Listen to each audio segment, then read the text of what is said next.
নমস্কার, সাধের ছাদ বাগান ইউটিউব চ্যানেল এবং সাধের ছাদ বাগান ফেসবুক গ্রুপ এবং সাধের ছাদ বাগান ফেসবুক পেজের পক্ষ থেকে আমি রাজু ভাই রয়েছি আপনাদের সবার সাথে।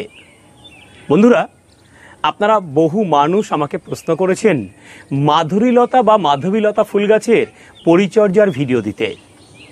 আপনাদের প্রত্যেকের কথার মান্যতা দিয়ে আজকের ভিডিওতে আমরা মাধবীলতা ফুল গাছের কী করে মাটি তৈরি করা যায়, কিভাবে পরিচর্যা করলে প্রচুর ফুল পাবেন আপনি গাছটাতে, কিভাবে পরিচর্যা করলে এই গাছটাকে আমি একটা বনসাই রূপের একটা শেপ দিতে পারবো যারা টবের গাছ করবেন, আর কিভাবে পরিচর্যা করলে এই গাছের রোগ পোকার আধিক্য না হয়ে এইরকম কালারফুল ফুলে ভরে উঠবে আপনার গৃহাঙ্গন তথা ব্যালকনি বাগান তথা আপনার ছাদ বাগান। তার সম্পূর্ণ পরিচর্যার ভিডিও থাকবে আজকের এই ছোট্ট এপিসোডে।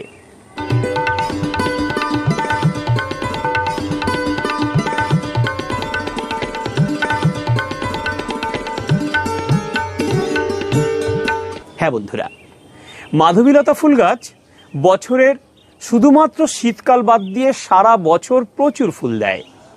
তাই এই ফুল গাছ আপনারা বাড়ির পাঁচিলের পাশে লাগাতে পারেন, প্রধান প্রবেশদ্বারে লাগাতে পারেন, আপনার ব্যালকনি বাগানের গ্রিলের মধ্যেও এই গাছকে লতিয়ে লতিয়ে কিন্তু আপনি বাওয়াতে পারেন, অথবা এই গাছের এত সুন্দর একটা কালারফুল যে ফুল হয় তার জন্য আপনারা ছাদ বাগানে কোনো একটা কোণে এই গাছকে রাখতে পারেন।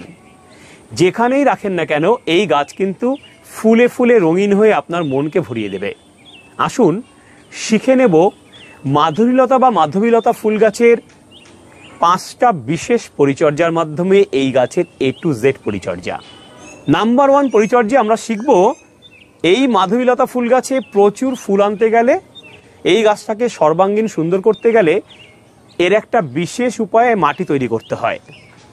সেটা কিভাবে আমরা করব? 5 ভাগ যে কোনো মাটি, তার সাথে আমরা নেব 3 ভাগ কম্পোস্ট সার। ভার্মি কম্পোস্ট নিতে পারেন, অথবা কিচেন কম্পোস্ট নিতে পারেন, অথবা লিফ কম্পোস্ট নিতে পারেন, অথবা কাউডান কম্পোস্ট বা পুরনো গোবর সার হলে ভালো হয় সেটাও নিতে পারেন। এটা আমরা 3 ভাগ নেব। এর সাথে আমরা নেব 1 ভাগ কোকোপিট। যেহেতু এই গাছটি একটু ময়েশ্চার মাটি পছন্দ করে, আর গরমকালে মাটি প্রচণ্ড শুকিয়ে গেলে এই গাছের ফুলটাও শুকিয়ে যায়, তাই কোকোপিট কিন্তু ব্যবহার করা আবশ্যক। আর নেব আমরা 10% বালি। এই সম্পূর্ণ মিশ্রণটা ভালো করে মিশিয়ে এর সাথে আমরা দেব, যদি এটা 10 ইঞ্চি টব হয় তাহলে 10 ইঞ্চি টবে আমরা দিয়ে দেব 1 মুঠো সর্ষের খোলের গুঁড়ো, 2 চামচ হাড়ের গুঁড়ো, আর 10খানা কলার খোসা ভালো করে শুকিয়ে সেটাকে ভালো করে গুঁড়ো করে এই মাটির সাথে মিশিয়ে দেব। তাহলেই কিন্তু এই গাছের একটা সুন্দর মাটি তৈরি হয়ে যাবে। আর এই মাটির মধ্যে যদি আমরা একটুখানি ট্রাইকোডার্মা ভিরিডি দিয়ে দিতে পারি, তাহলে এই মাটির মধ্যে উপকারী ছত্রাকের সংখ্যা বৃদ্ধি পাবে, এই মাটির শেকড়টা ভালো থাকবে। তাই ট্রাইকোডার্মা ভিরিডি আপনারা দিয়ে দেবেন আইসক্রিম চামচের 1 চামচ 10 ইঞ্চি টবের জন্য। আর যারা উঠোনে গাছ লাগাবেন ভাবছেন তাদের কাছে আমার রিকোয়েস্ট, একটা বড় করে একটা গর্ত খুঁড়ুন উঠোনের মধ্যে। যেই মাটিটার কথা বললাম সেই মাটিটা এই গর্তের মধ্যে দিয়ে তার মধ্যে গাছটা লাগিয়ে দিন, যেন মনে হবে আপনি টবের মধ্যেই গাছটা লাগাচ্ছেন। ওই মাটির মধ্যে গাছটা আস্তে আস্তে বড় হতে থাকবে। তারপর যখন ও অনেক বড় হয়ে যাবে তখন মাটির যে খনিজ লবণ এবং মাটির যে খাবার সে কিন্তু তার রুটের মাধ্যমে, রুট ডেভেলপমেন্টের মাধ্যমে পেয়ে যাবে। তখন আমরা আর তার মাটিতে আর কোনো রকম কোনো সার দিতে হবে না।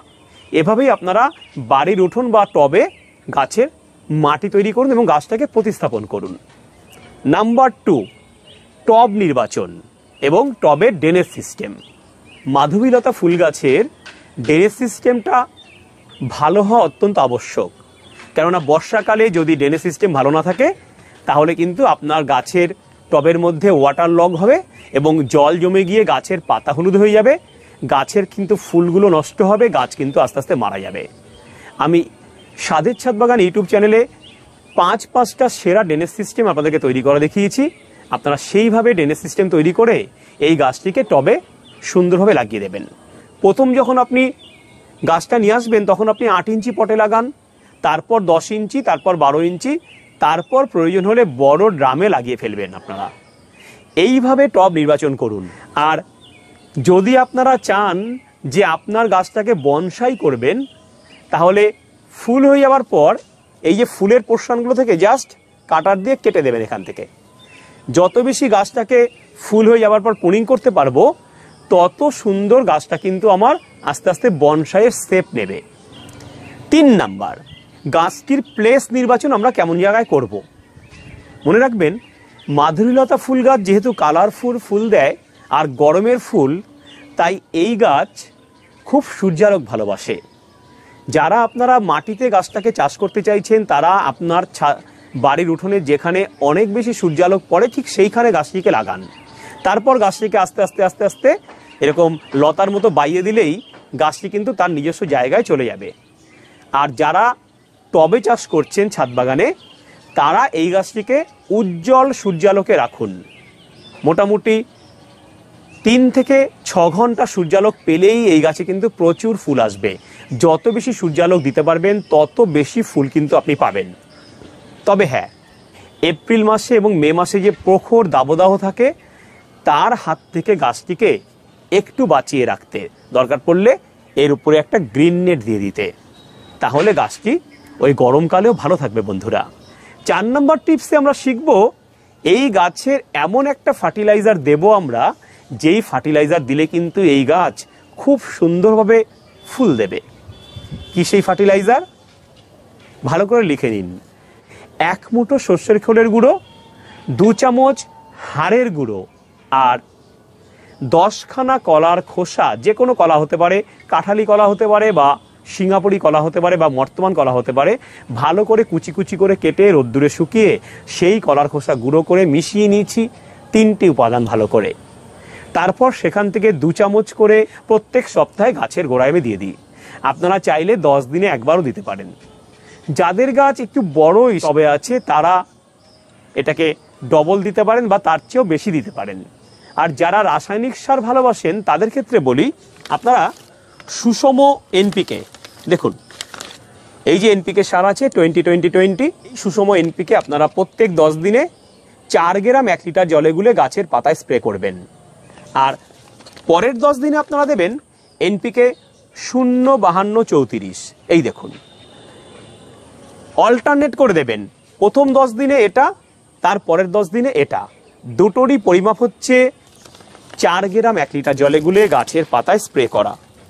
এই দুটো জিনিস করতে পারলেই কিন্তু আপনার জৈব সার না দিলেও চলবে, গাছ কিন্তু ফুলে ফুলে ভরে উঠবে। হ্যাঁ, শীতকালে আমরা কোনো খাবার কিন্তু একে দেব না। শীতকাল হচ্ছে ওর ঘুমন্ত পিরিয়ড, ডরমেন্সি পিরিয়ড। শীতকালে খাবার না দিয়ে আমরা গাছটিতে একটা প্রচণ্ড খিদের সৃষ্টি করব। ঠিক ফেব্রুয়ারি মাসের প্রথম সপ্তাহে আমরা যেই মিশ্র সারটা বললাম, সেই মিশ্র সারটা একটু বেশি করে গাছের গোড়ায় দিয়ে দ্বিতীয় সপ্তাহে আমরা গাছটিকে প্রুন করে দেব।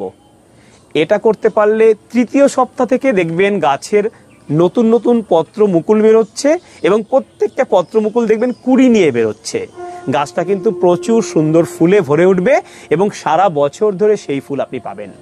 তাই এই পরিচর্যাটা বন্ধুরা অবশ্যই করবেন শীতকালের পরে, তাহলে আপনার গাছে প্রচুর ফুল হবে। 5 নম্বর টিপসে আমরা আসবো। 5 নম্বর টিপসে আমরা এই মাধুরীলতা গাছের কোন কোন রোগ পোকার আক্রমণ হয় সেটা আমরা প্রতিকার করতে শিখব। অতিরিক্ত জল যদি আমরা না দিয়ে ফেলি, এই গাছের রোগের আবির্ভাব কিন্তু হবে না, অর্থাৎ কোনো ফাঙ্গাস কিন্তু এর মধ্যে বাসা বাঁধবে না। আর এই গাছের ফুলের মধ্যে একটা হালকা মিষ্টি গন্ধ থাকে, এই মিষ্টি গন্ধ কিন্তু পোকাদের খুব বেশি পছন্দ নয়, তাই এই গাছে পোকাদের আবির্ভাব খুব বেশি হয় না। তারপরেও আমরা গাছটিকে সর্বাঙ্গীন সুন্দর রাখতে গেলে আমরা এর মধ্যে এরকম নিম অয়েল ইউজ করব। দেখুন, যেই নিম অয়েলগুলো আমরা বাজার থেকে কিনি সেগুলো খুব একটা ভালো হয় না, কেননা সেগুলো 1000 থেকে 1500 ppm এর হয়, ppm অর্থাৎ পার্টস পার মিলিয়ন। আমি 10,000 ppm এর এই নিম অয়েলটা সাজেস্ট করছি। এটা হচ্ছে ত্রিশূল নিম অয়েল। এই নিম অয়েল যদি আপনারা পান অবশ্যই কিনবেন। এটা আমরা 2 ml 1 লিটার জলের মধ্যে গুলে এই গাছের পাতায় আমরা স্প্রে করে দেব। এটা 15 দিনে একবার করতে পারলেই আপনার এই গাছের মধ্যে কোনো রকম কোনো পোকার আধিক্য হবে না, আমি রাজু ভাই কথা দিলাম। এই হচ্ছে মাধবীলতা ফুল গাছের A to Z পরিচর্যা। আমি 5টা শর্টকাট টিপসে আপনাদেরকে দেখালাম। যদি ভিডিওটি ভালো লাগে লাইক দেবেন, শেয়ার করবেন, আর অবশ্যই নার্সারি থেকে এইরকম সুন্দর একটি গাছ এনে বাড়িতে লাগাবেন। আর এই ধরনের শর্টকাট টিপস পেতে আপনার ছাদ বাগানের নানা গাছের ভিডিওর আপডেট পেতে অবশ্যই সাবস্ক্রাইব করবেন স্বাদের ছাদ বাগান ইউটিউব চ্যানেল, লাইক করবেন স্বাদের ছাদ বাগান ফেসবুক পেজকে। দেখা হবে নেক্সট ভিডিওতে কোনো না কোনো গাছের পরিচর্যার মাধ্যমে। খুব ভালো থাকুন, সুস্থ থাকুন, আপনাদের বাড়ির প্রত্যেকটা গাছকে সুস্থ রাখুন বন্ধুরা। ধন্যবাদ।